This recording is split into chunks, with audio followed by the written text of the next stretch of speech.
Buenos dias. Thank you, Marjorie, for your kind introduction. It's great to return to Scotland to meet old friends and make new ones. I'm grateful to President O'Hara for the opportunity to join you today. The theme of the conference, the value of diversity in education and educational research, is urgent and consequential. My talk engages with this theme through an analysis of disability-race intersections in education. Specifically, I analyze racial disparities in disability identification in the United States, because this is the context where I have built my research career for the last 31 years. Although this topic might be perceived as unique to the US context, I invite you to reflect on its implications for the European continent. Consider reflecting on these questions. What are the conceptions of difference or the other that circulate in your educational systems? How are these groups framed and treated? With what consequences? Keeping these questions in mind will enhance the comparative value of my remarks today. Racial disparities in disability identification, also described as racial disproportionality in special education, constitutes a wicked educational problem that, contrary to the prevailing folklore, is not located in special education. Indeed, this is an equity problem that permeates the entire educational system. Disproportionality has demanded substantial attention from the research, policy, and practice communities in the US for over 5 decades. Black, Latinx, and white scholars first named the problem in the 1960s, and in the following decade, Darrell Lester, a 13-year-old African-American boy, became the lead plaintiff in Larry P. versus Riles, a class action lawsuit related to the over-identification of Black students in what was called educable mental retardation. In the end, the court banned IQ testing for the identification of Black children in this disability category in California. In 1975, the civil rights movement of racialized communities built momentum for the passage of groundbreaking legislation for students with disabilities in the United States, the Individuals with Disabilities Education Act, or IDEA. These and other developments during this age of monumental social engineering in US society are only a few illustrations of the ways disability and race have been intertwined throughout history. The entanglements of disability and race have continued in the intervening years in professional debates, research findings, and policy developments. To illustrate, the National Academies of Sciences released 2 consensus panel reports on disproportionality in a 20-year period. And the federal government added legislation in the late 1990s requiring states to monitor and address this problem. Yet, the problem persists. In the last few weeks, for instance, the national newsletter K-12 Dive published at least 3 articles on this problem with the following titles: Why Racial Disparities Are Increasing in Special Ed Programs, Finding Solutions to Racial Disproportionality in Special Ed, and Maryland awards $3 million to combat racial disproportionality in special education. I should note that only 5% of the nation's school districts in 2021 were designated as having significant racial disparities in disability identification and discipline. Meanwhile, the US Department of Education will soon launch a multi-million-dollar technical assistance center to support states in monitoring and addressing disproportionality. In other words, racial disproportionality is a complex problem characterized by contrasting views, mixed findings, and inconsistencies. These trends instigate research debates, project ambiguous messages, and infuse confusion among researchers, professionals, and policy stakeholders. A common assumption surrounding this problem is that racial disparities are only related to over-identification. To be clear, I consider over and under-identification 2 sides of the same problem. The former raises the specter of misidentification and the prospects of racial segregation and underservice, while under-identification reminds us that some students may not receive needed supports and interventions, a significant equity concern that we should all care about. At its heart, therefore, racial disparities in disability identification confront us with at least 2 profound and interrelated questions, namely, how do we preserve the civil and educational right achievements protecting students with disabilities without undermining rights and opportunities for racialized groups? And second, what theoretical interventions and methodological tools should we deploy to understand the ways in which disability identification may unwittingly marginalize other minoritized groups? I will critique the ambiguities of this scholarship and make visible major faults that ultimately maintain the marginalization of students living at these intersections. I will offer ideas that are mindful of the questions I just raised to address the limits of this scholarship. I'm sharing today work in progress that I'm really excited to be writing, covering three aspects. First, advancing interdisciplinary reframings of racial disparities. Second, expanding representations of disproportionality through alternative methods. And three, building critical epistemic cultures. Due to time constraints, I will focus on the first two themes, and perhaps we can discuss the third theme during the Q&A segment or during the keynote panel this Friday at 11 a.m. Again, bear in mind the questions about the relevance of my analysis for the changing European educational context. Here they are again. Moving on to the first theme, interdisciplinary reframings of racial disparities, racial and political spectacles. Given the ambiguity surrounding this scholarship, I approach this analysis with the assumption that disability has a dual nature, as an object of protection and as a tool of stratification. There is a substantial knowledge base on racial disparities, though considerable limitations have been identified. As a way of contextualization, I make 5 observations about this literature. First, some researchers have approached this work as a purely technical issue, searching for the child or professional factor that predicts disability identification. Second, there is significant evidence about contextual mediators of disproportionality that suggest the need for a situated unit of analysis.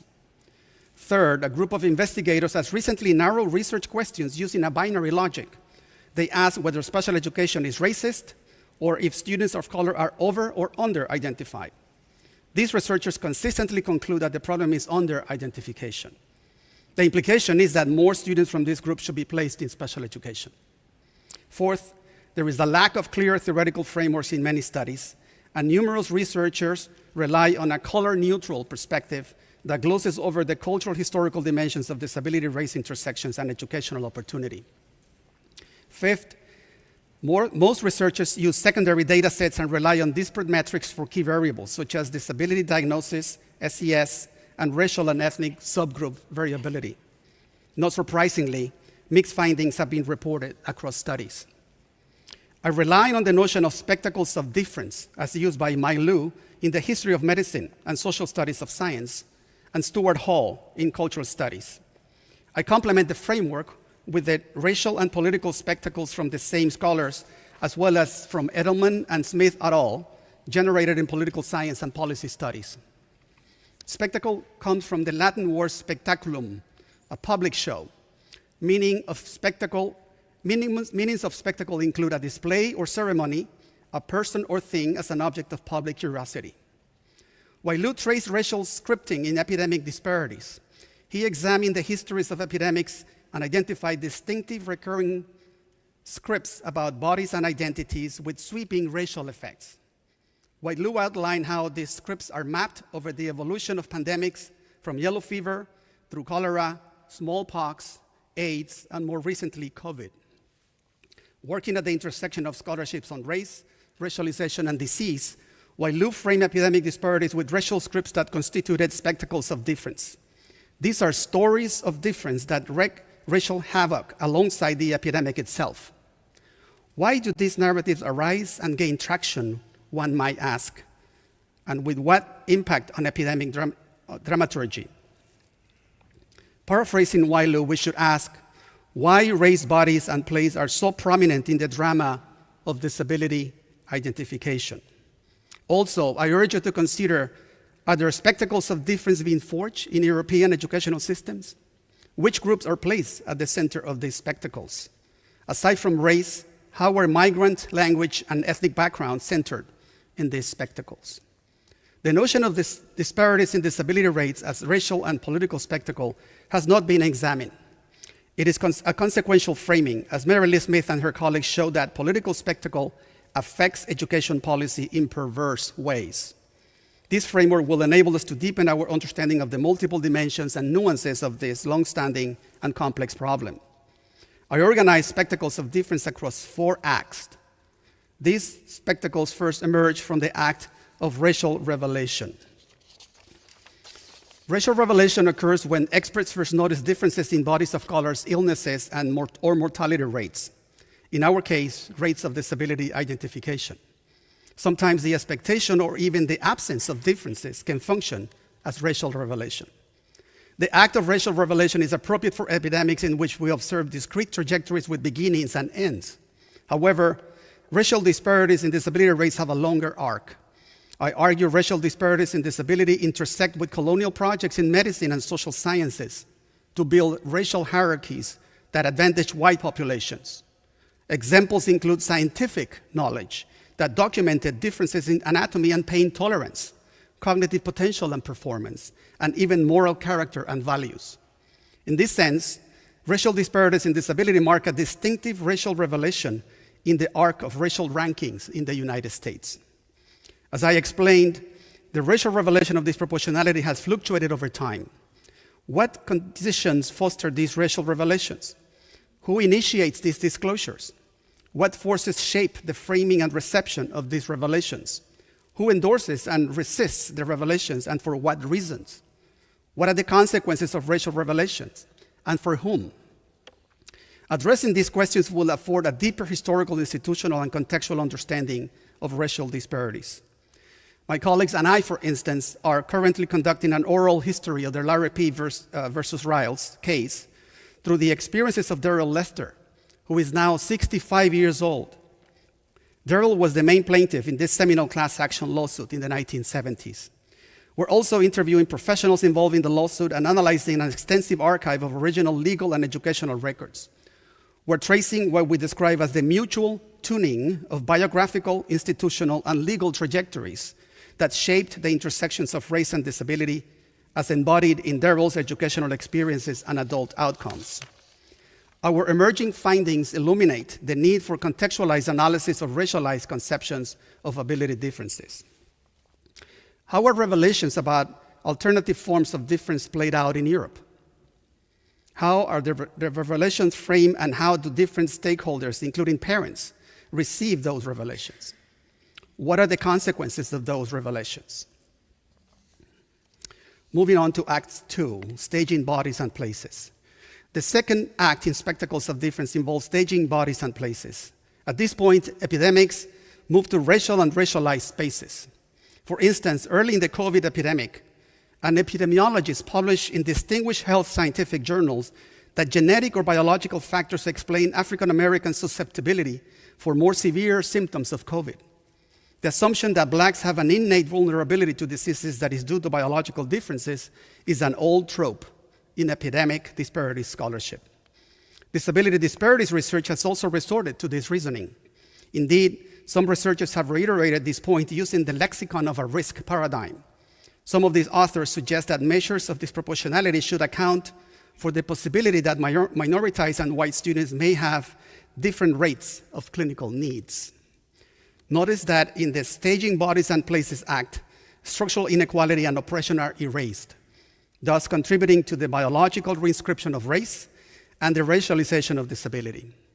In this way, a deficit ideology is used to assign intrinsic vulnerabilities to populations of color, and this becomes the catalyst to form what I describe in a recent paper as ideology ontology circuits. That is, the use of deficit ideologies to manufacture Black and brown bodies as damaged people and broken communities. I should also note that cultural explanations are deployed in this act.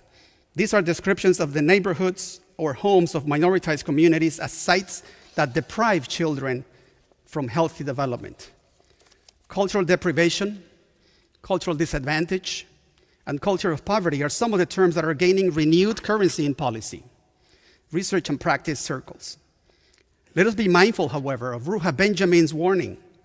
Cultural explanations for disparate outcomes are an ever-ready lexicon for deeply racist roots.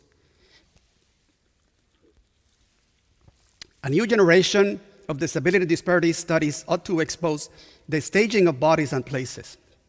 This scholarship should transcend body counts by race and disability. What is the work that staging bodies and places do? And what are the implications for students of color? Disrupting the act of body and place staging involves historicizing this problem and placing it in cultural and institutional context to dispel technocratic and color-neutral views. For instance, my colleagues and I recently studied educators' understandings and responses to chronic disproportionality citations in suburban school districts in the north and east part of the US. We reported 3 findings. First, decades-old race relations in the district and the community and opportunity structures mediated disability and discipline racial disparities. Second, professionals explained and responded to disproportionality citations invoking deep deficit views of marginalized youth and their families. And third, in part due to ambiguous policies, school district personnel mobilized symbolic and predominantly color-neutral responses to citations with negligible effects. The third act is titled The Racial and Political Spectacles of Disparities. Wai-Lu affirmed that the ease with which disparities are turned into extravagant caricature and racial spectacle has been a continuing feature of epidemic dramaturgy. It is not rare that political and economic questions and debates about social order become visible in the racial spectacle of epidemics. During the 1830 cholera epidemic in Cuba, for instance, slaveholders weaponized high death statistics to preserve the slave trade. Fast forward 20 years, the British Foreign Office used the same high death rates to keep their government's attention fixed on and energy devoted to the anti-slave trade crusade. Building from Smith et al., I used the idea of spectacle as a metaphor to analyze how disability racial disparities research and policy become visible in dramatic public displays, sometimes in the reporting of research findings or discussions of policies, other times via the media's coverage of policies or research. As an example, I focused on one study published 36 years after the Larry P. case in the flagship journal of the American Educational Research Association. The paper was led by Morgan and Fargas. The developments surrounding this study illustrate a dramaturgical element of political spectacle related to political stages and props. The role of the media is central in creating and boosting the spectacle. For instance, the researchers coordinated the release of the article with an editorial in the New York Times on June 24th, 2015. Using the provocative title, "Is Special Education Racist?" the author's response to this question was negative and explained that Black students are in fact under-identified in special education despite their heightened risk to be disabled due to developmental threats.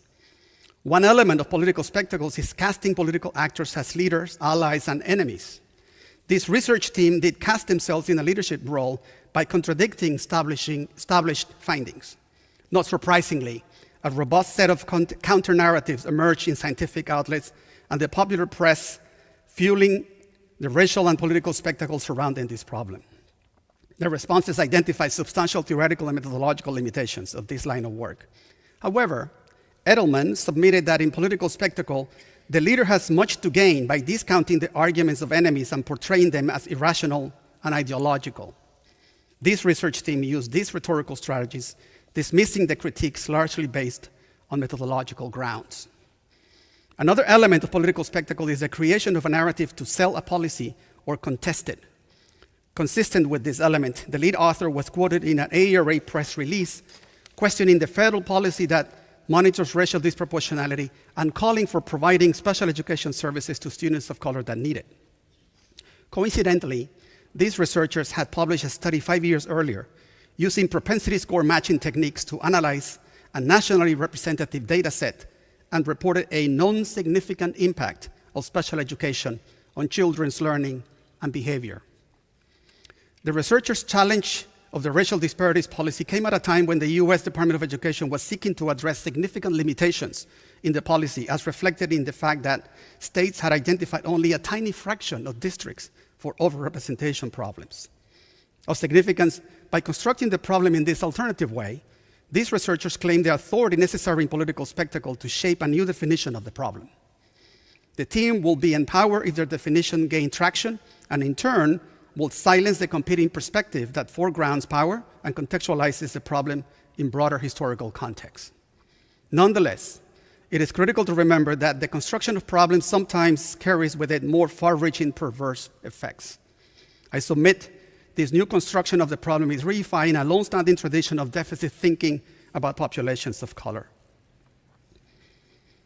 The most significant lesson from this instance of spectacles of difference is that the research community ought to understand the perils of oversimplifications in the study of multidimensional equity problems, as well as the dangers of research framings grounded in deficit views of populations and the hazards of color-neutral examination of racial equity issues.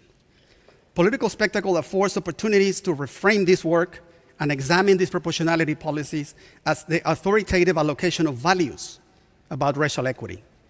This requires that we study more than only the text of policies and cover the ideals and discourses underlying the policy, as well as the instruments that the state provides for policy implementation.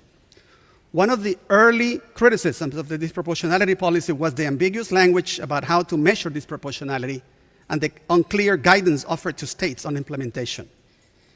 Smith and her colleagues assert that when a policy lacks an instrument or provides an instrument so weak that it could not reasonably expected to affect the desired outcome, that policy falls into the category of symbolic.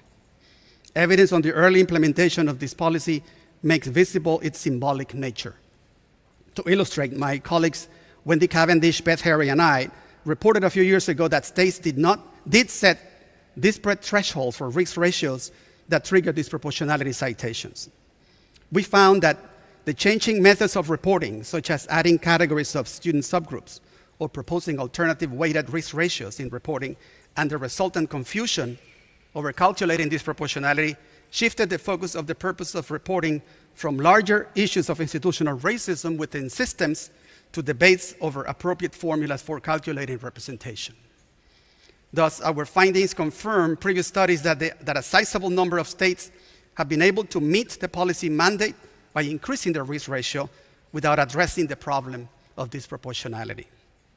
A key consideration in a political spectacle perspective is the use of symbolic language.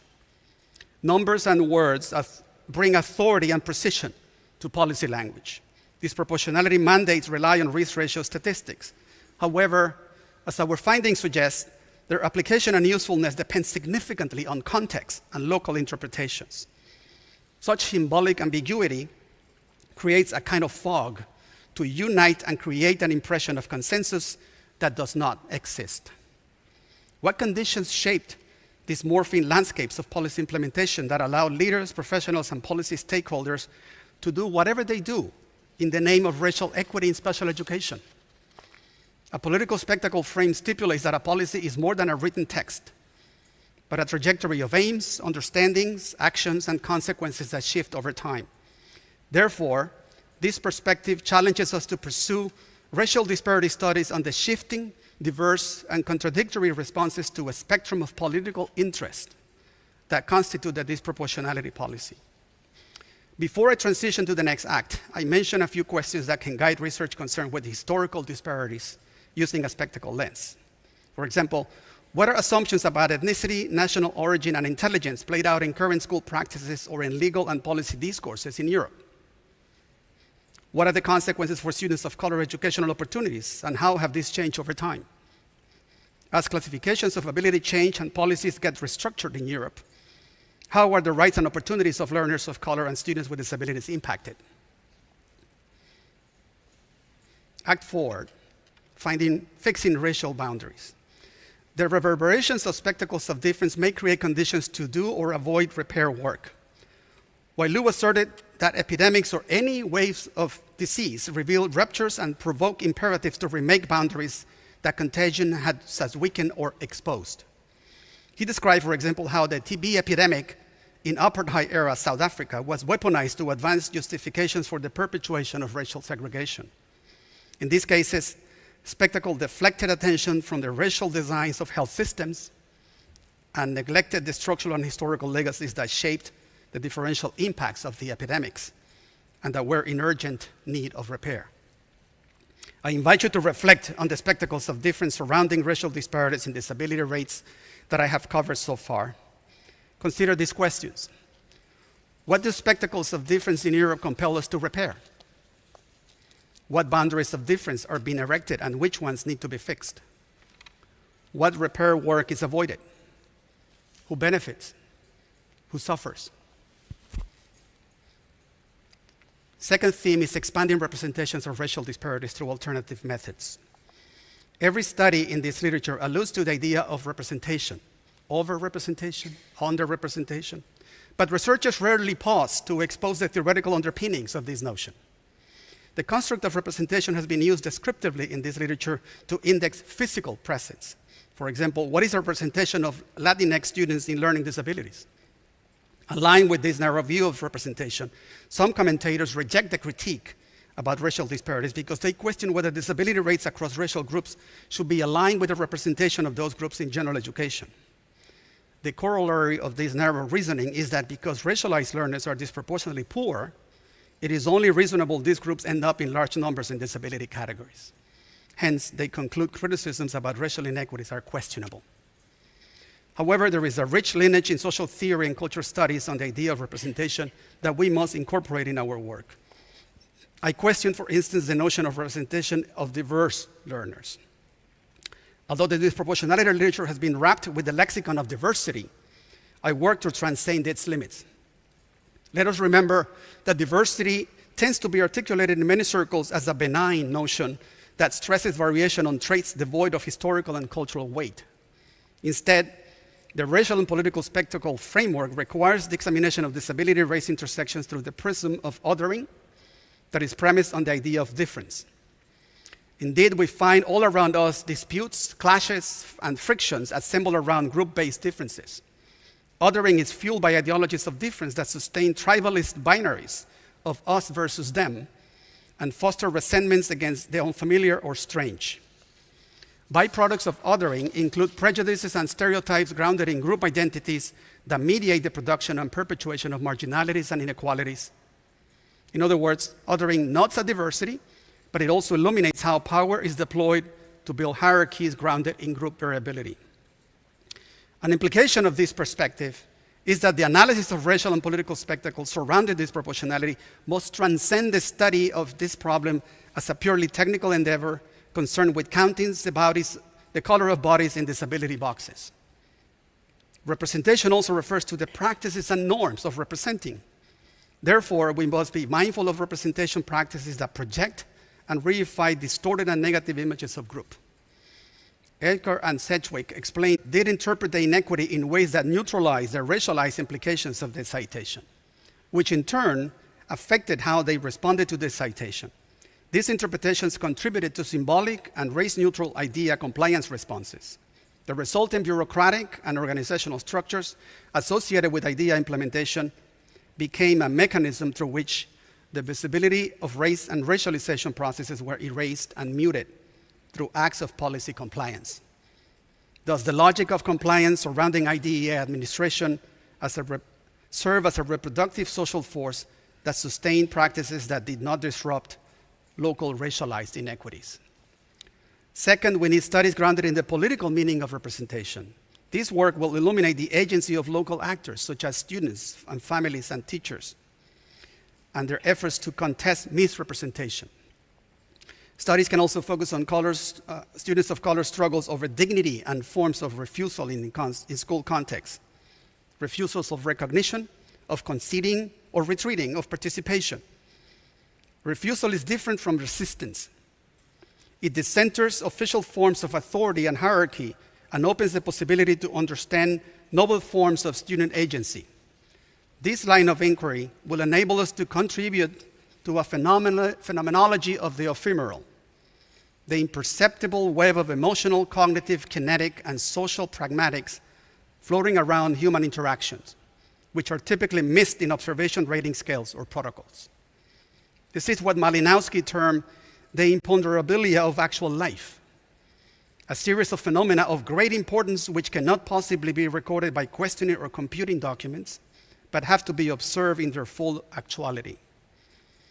These are the building blocks of lived experiences of embodied actions that get sedimented over time and mediate students' stance toward learning, school cultures, authority, and ranking systems. Third, we also need more studies documenting the cultural historical lives of classification systems and categories and practices. As an illustration, Satsioglu and Skurdik reported on the notion of categorical manipulation, in which subordinate groups gain greater access to high-status categories, but these categories suffer in value as dominant groups reaffiliate with previously low-status categories, which may be revised for improvement. Fourth, attention to the lived experiences of students, parents, and educators is imperative. Collaborations with anthropologists and geographers will illuminate dimensions not captured in official data infrastructures. This might entail recruiting students and or teachers to document informal social and cultural capital exchanges and networks of care, solidarity economies, embodied and emotional aspects of conflict and joy in school spaces. And fifth, finally, an expansive form of representation includes space-time stories of everyday learning outside of schools to illuminate minoritized students' linguistic and cognitive resources that tend to be invisible or devalued in schools. I welcome conversations and collaborations with European colleagues about expanding representations of racial disparities and other forms of difference through alternative methods. In conclusion, spectacles of difference create conditions that breed inequality and marginalization.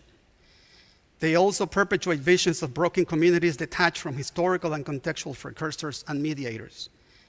The analysis of the elements of spectacles offer useful insights about our inner workings of racial and political scripts and narratives that simplify disability intersections with race and create mirages of neutrality in the use of metrics and interventions to monitor and address this problem. We must interrupt the naive assumption that the identification of a disability and placement in special education have the same meaning for white students and learners of color, because such symmetry does not exist in a society in which race and difference are asymmetrical.